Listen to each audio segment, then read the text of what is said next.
வாழ்க வளமுடன். ரமலான் 29ஆம் இரவு மஸ்ஜித் அல் ஹராமில் குர்ஆன் நிறைவு நிகழ்வு. புனித ரமலான் மாதத்தின் 29ஆம் இரவில் மெக்காவில் உள்ள மஸ்ஜித் அல் ஹராமில் ஆயிரக்கணக்கான தொழுகையாளர்கள் கலந்து கொண்டு குர்ஆன் நிறைவு நிகழ்வை உணர்ச்சிகரமாக கொண்டாடினர். இந்நிகழ்வு ரமலானின் இறுதி நாட்களில் மிகவும் முக்கியத்துவம் வாய்ந்ததாக கருதப்படுகிறது.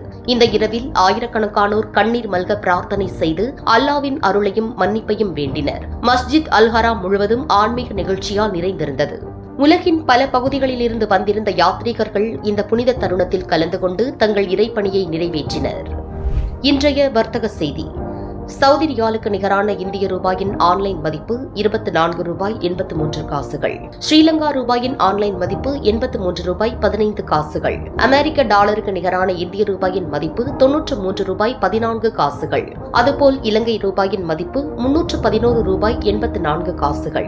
ஒரு யூரோவுக்கு நிகரான அமெரிக்க டாலர் $1.145 என்ற மதிப்பில் உள்ளது. இனி இன்றைய தங்க விலை நிலவரத்தை பார்ப்போம். சவுதி அரேபியாவில் 22 கேரட் தங்கம் 1 கிராம் 553 ரியால்கள், ஒரு பவுண்ட் 4424 ரியால்கள். இந்தியாவில் 22 கேரட் தங்கம் 1 கிராம் 14,460 ரூபாய் என்ற அளவிலும், ஒரு பவுண்ட் 1,15,680 ரூபாய்க்கும் விற்கப்படுகின்றது.